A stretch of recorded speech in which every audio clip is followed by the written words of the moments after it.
Bismillahirrahmanirrahim. Assalamualaikum warahmatullahi wabarakatuh. Allahumma sholli ala Muhammad wa ala ali Muhammad. Insya Allah besok kita akan kedatangan tamu istimewa. Tamu yang selalu kita nanti-nantikan dan dirindukan sepanjang tahun. Bismillah, kita semua masih diberi kesempatan untuk bertemu Ramadan di tahun ini dan di tahun-tahun berikutnya dengan sebaik-baiknya kondisi. Amin, Allahumma amin. Ini waktu yang tepat buat teman-teman yang baru mau memulai riyadhah. Atmosfernya mendukung sekali. 30 hari di bulan Ramadan, insya Allah sudah bisa membentuk kebiasaan kita. Tapi nanti setelah Idul Fitri, usahakan riyadhahnya jangan ditinggalkan ya teman-teman. Sayang kan? Ramadan di mana doa-doa kita akan lebih mustajab. Kenapa harus riyadhah? Dengan riyadhah buat teman-teman yang punya hajat besar, hutang gak lunas-lunas, hidup susah terus rasanya. Pengen kaya, pengen dagangan laris, macem-macem deh keinginan. Yang bisa jadi semua hajat teman-teman terkabulnya entah kapan tahu. Insya Allah dengan riyadhah akan lebih cepat terkabul. Teman-teman siapkan dulu ya pulpen dan bukunya, siap mencatat apa saja yang harus dikerjakan saat riyadhah. Oke? Sudah siap? Yuk kita mulai. Yang pertama sekali teman-teman harus lakukan dan niatkan benar-benar. 1. Perbaiki dulu sholatnya. 5 menit sebelum azan, setel alarm di HP masing-masing. Jadi sudah siap-siap menyambut panggilan Allah. Yang lagi kerja juga sudah siap. Jangan sampai nanggung kerjaannya. Misalnya nih, baru aja masukin ikan ke penggorengan, toto azan. Keseringan sih merasa nanggung, diterusin deh gorengnya sampai mateng. Dengan adanya alarm 5 menit sebelum azan, kita jadi bisa prepare.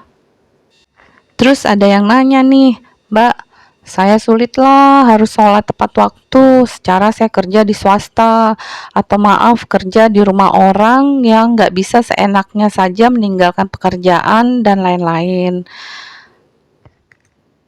Nih ya teman-teman, langitkan deh unek-unek kita ke Allah.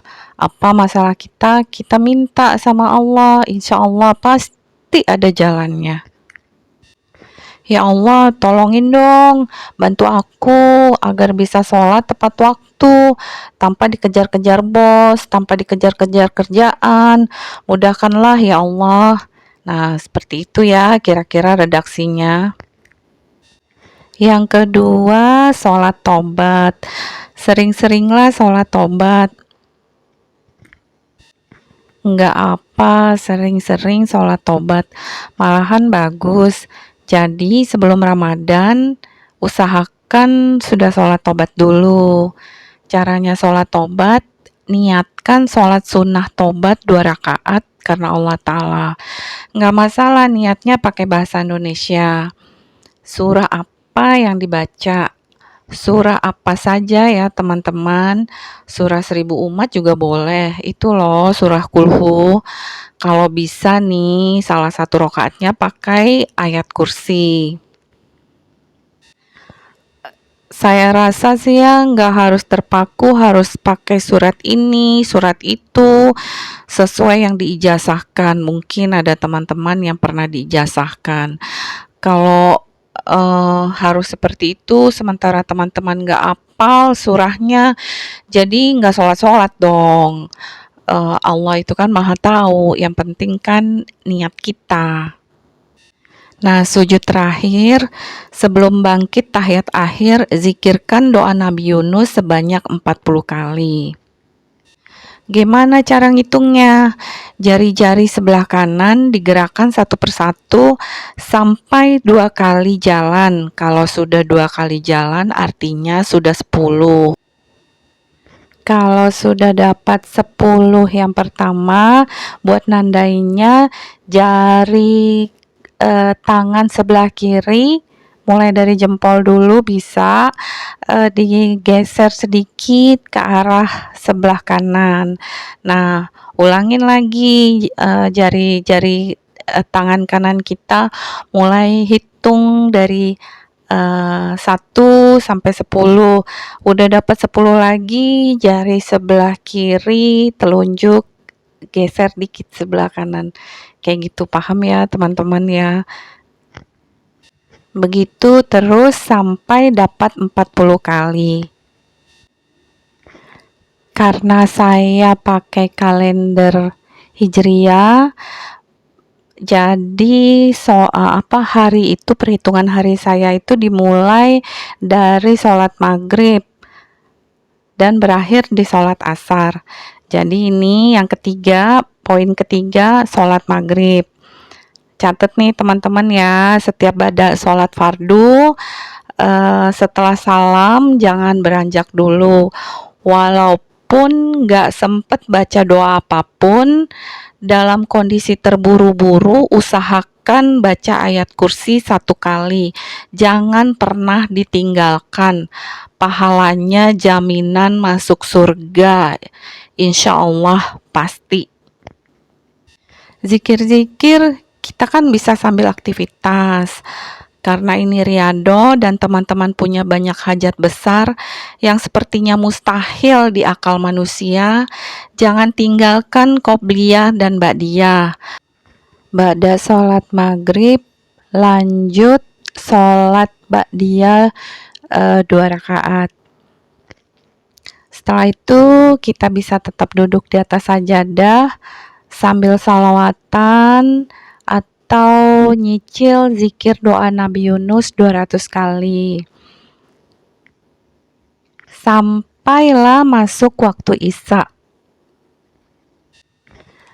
Poin keempat, sholat Isya pastinya teman-teman di masjid ya. Lanjut tarawehan. Nah, mungkin kalau teman-teman sudah nggak kuat, ngantuk, selesai tarawih, sambil baring-baring baca salawat pohon uang 400 kali. Redaksinya seperti ini, Allahumma sholli ala Sayyidina Muhammad wa ala ali Sayyidina Muhammad. Kalau sudah tertidur ya nggak apa-apa, bisa dilanjutkan besoknya. Catatan ya teman-teman, sholawat dan doa Nabi Yunus ini kalau bisa sih dihitung agar terukur saja. Sholawat kita targetkan minimal 5.000 kali. Kalau minimal atau kalau bisa sih minimal 10.000 kali. Jika dihitung jadi tahu sudah mencapai target kita atau belum. Jadi tidak meraba-raba gitu. Nah, kalau doa Nabi Yunus memang saya dari awal itu diijazahkan 1 hari harus 1000 kali. Kalau bisa lebih ya nggak masalah. Poin kelima, selesai sahur kita bisa langsung tahajud. Sahur kalau bisa makannya jangan yang berat-berat. Niatkan juga sekalian detoks tubuh biar racun-racun yang ada di dalam tubuh kita keluar. Begitu juga saat berbuka. Berbuka dengan yang manis-manis, tapi bukan kolak, bukan sirup, dan lain-lain. Awali dengan kurma. Bismillah. Saya itu berusaha istiqomah menerapkan pola makan panas dingin seperti yang dilakukan Rasulullah. Jika teman-teman tertarik dengan pola makan ini, bisa lihat di kajian Ustadz Abdurrahman Dhani di YouTube. Yang saya rasakan di tubuh saya yang sudah di atas 50 tahun, tubuh terutama lambung terasa lebih nyaman, lebih fresh. Oke, balik lagi ke riyadhah di bulan Ramadan. Tahajudnya cukup 2 rakaat saja, plus witir. Kalau belum witir, bada isya. Yang penting istiqomah, setiap malam kita tahajud. Kalau banyak-banyak rakaatnya, karena baru mulai dan belum terbiasa, bisa-bisa hari ini semangat, besok teler, malah nggak tahajud. Kan jadi sayang. Nomor 6, setelah tahajud dan witir, lebih baik beristighfar. Di sini amalan kita doa Nabi Yunus. Usahakan dalam 1 hari itu 1000 kali. Jika berat karena belum pernah atau tidak terbiasa, minta sama Allah dimudahkan mengerjakannya. Lisan kita juga minta disempurnakan melafazkannya walaupun kita saat berzikir cepat mengucapkannya. Nah, di sela-sela zikir Nabi Yunus ini, teman-teman bisa diselingi doa. Langitkan segala hajat dan keluh kesah teman-teman.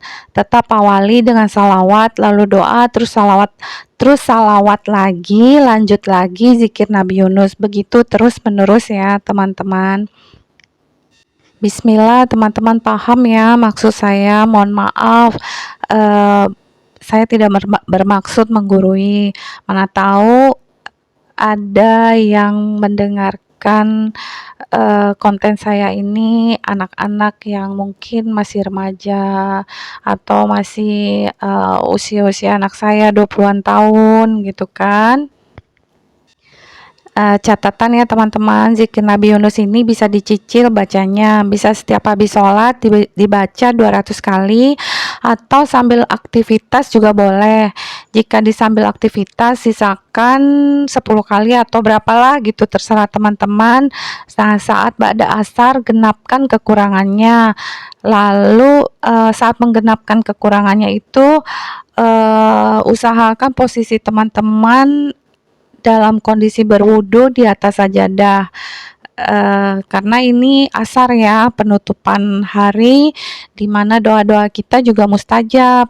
Lalu berdoa deh, ya Allah, dengan wasilah dan keberkahan doa Nabi Yunus ini, kabulkanlah hajat dan doa-doaku, sebutin hajat-hajatnya. Nah, seperti itulah ya kira-kira redaksinya. Terserah teman-teman deh gimana redaksinya mau seperti apa, tapi ya kita minta gitu loh sama Allah dengan wasilah dan keberkahan amalan kita itu. Begitu juga dengan sholawat kita mintakan seperti itu, Yasin juga seperti itu. Sebaiknya nih teman-teman ya, segala hajat yang akan dilangitkan, teman-teman bikin listingnya dulu, ditulis satu-satu. Nggak apa saat doa dibaca, itu bagian dari scripting juga. Poin ketujuh, saatnya masuk waktu subuh. Jangan lupa, jangan ditinggalkan sholat sunnah fajarnya. Poin ke-8, ba'da subuh baca Yasin. Kalau saya Yasin diusahakan bacanya ba'da sholat subuh. Walaupun nggak begitu selesai sholat subuh saya baca Yasin. Ba'da subuh itu saya seperti biasa kirim Al-Fatihah buat almarhum almarhumah, dijadikan satu Al-Fatihah. Lalu kirim buat diri sendiri, buat anak-anak, buat orang tua, saudara-saudara, ustadz-ustadz saya, teman-teman, bahkan para subscriber saya. Ini jadi satu Al-Fatihah sendiri. Nah, setelah ini saya break sebentar, ngasih makan kucing-kucing saya, kasih suplemen, baru lanjut baca Yasin. Aktivitas ini saya langitkan juga dengan niatan sedekah saya kepada kucing-kucing saya. Jadi ya teman-teman, sedekah itu nggak harus kepada manusia, nggak harus juga berupa uang, bisa juga kita kasih makan binatang, bisa juga kita ngebantuin orang kayak gitu ya, teman-teman lebih paham lah. Kalau bisa nih ya teman-teman, baca Yasin ini usahakan di mihrab khusus, walaupun hanya sehamparan sajadah.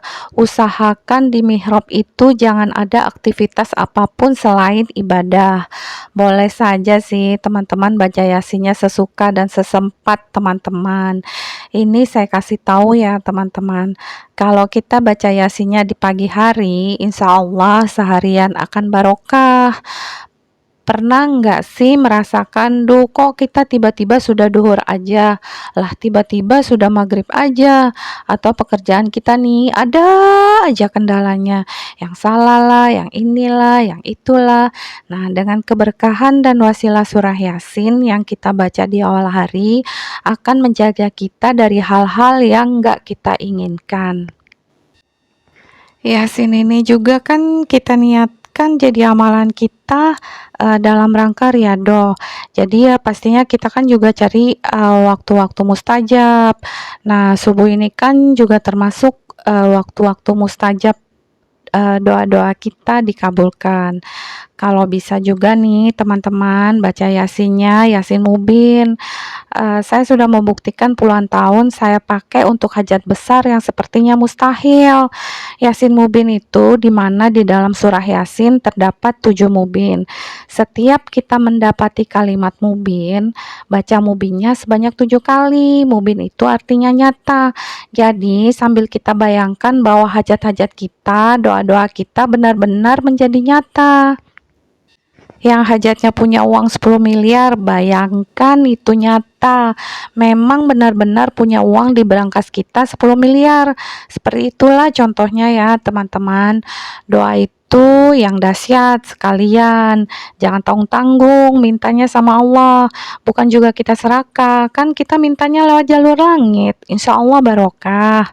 Nah, setelah selesai baca Yasin, doa deh. Ya Allah, jadikan wasilah dan keberkahan surah Yasin ini Kau kabulkan segala hajat-hajat dan doaku. Sebutkan semua permintaan kita sama Allah. Jangan lupa tetap buka pakai bismillah, salawat, doa, terus tutup salawat lagi. Oh ya, apa namanya, pada saat kita membaca mubin, setelah 7 kali mubin itu kita berdoa gitu loh teman-teman. Poin 9, di waktu duha kira-kira jam 7 pagi coba deh kita buka hari dengan sholat istiqoroh 2 rakaat. Doanya minta Allah bimbing kita dan anak-anak kita agar menjalani hari itu dengan keberkahan, menjalani hari-hari dengan baik, dimudahkan dalam segala hal. Boleh tambah sendiri redaksinya. Sholat istiqoroh di awal hari ini saya dapat ijazahnya dari Ustazah Halimah Alaidrus. Selesai sholat istiqoroh bisa lanjut duha. Buat yang kerja bisa langsung berangkat kerja. Sesampainya di kantor, jika mendapatkan izin bisa lanjut duha. Kerjakan 2 rakaat saja juga boleh sebagai sedekah 360 persendian kita. Kalau ada waktu luang bisa nambah rakaatnya, atau nanti jam 10 mau nambah lagi sholat duha boleh. Jangan lupa ya teman-teman baca doa ba'da sholat duha yang dahsyat banget artinya. Nah, poin 11, masuk waktu duhur, jangan lupa sholat qobliyah dan ba'diyahnya. 2 rakaat sebelum duhur, 4 rakaat setelah duhur, atau 2 rakaat setelah duhur. Kalau 4 rakaat, 2 salam ya. Terus sholawatnya kapan? Doa Nabi Yunusnya kapan? Doa Nabi Yunus bisa dicicil dibaca 200 kali setiap habis sholat fardu. Posisi masih di atas sajadah atau disambil aktivitas. Yang penting begitu asar sudah genap 1000 kali. Kalau saya memposisikan hari dimulai saat maghrib dan berakhir setelah asar. Ikut kalender Islam. Jadi riyadhah semua amalan sudah harus selesai di waktu asar. Poin 12, asar. Kita bisa sholat sunnah tobat sebelum asar. Ba'da asar, kita genapkan doa Nabi Yunus yang masih kurang dari 1000. Menggenapkan sholawat yang kurang dari target kita setiap harinya. Posisi kita masih di atas sajadah ya teman-teman. Kalau kedua amalan itu sudah genap, kita doa deh. Contohnya nih, ya Allah, jadikanlah wasilah dan keberkahan sholawatku dan doa Nabi Yunusku agar Engkau ridho mengabulkan dan menyegerakan hajat dan doa-doaku. Sebutin ya satu persatu doanya yang sudah kita catat. Gitu deh ya kira-kira redaksinya, isi doanya. Yang penting teman-teman paham bahwa setiap kita selesai melakukan riyadhah, kita doa, jangan kelupaan. Nah, ini catatan buat ibu-ibu yang punya suami. Istri itu rezekinya dititipkan lewat suami, apalagi kalau si istri nggak ada kerjaan apapun. Nah, kalau istrinya soleha, istiqomah, riadoh, suaminya kecipratan barokahnya. Biasanya rezeki, termasuk rezeki uang, dikasih Allah ke suami. Jika kira-kira suaminya nggak amanah atau pelit, biarpun rezekinya sudah dikasih Allah, turah-turah, istrinya nggak dapat apa-apa, dikepit sendiri sama suaminya. Ini kejadian sama teman saya. Nah, istri-istri yang seperti ini punya dua pilihan doa. Yang pertama, minta suaminya diberikan hidayah jadi suami yang amanah, atau mintakan Allah berikan langsung rezeki yang ibu-ibu ini minta langsung diberikan kepada dia. Paham ya maksudnya teman-teman? Jadi ibu-ibu yang punya suami seperti ini, setiap kali selesai melakukan riyadhah, minta sama Allah kalau rezeki yang uh, jadi hak ibu-ibu ini minta Allah kasih langsung ke ibu-ibu, atau misalnya rezeki khusus yang ibu-ibu mintakan sama Allah, ya mintakan langsung gitu loh, jangan lewat suami gitu maksud saya. Nggak usah mikir gimana caranya ya ibu-ibu, karena nggak ada kerjaan dan nggak ada bisnis. Jadi mumet gimana caranya tuh uang bisa datang. Terserah Allah deh gimana caranya, pokoknya kita urusannya hanya meminta. Itu semua mudah bagi Allah.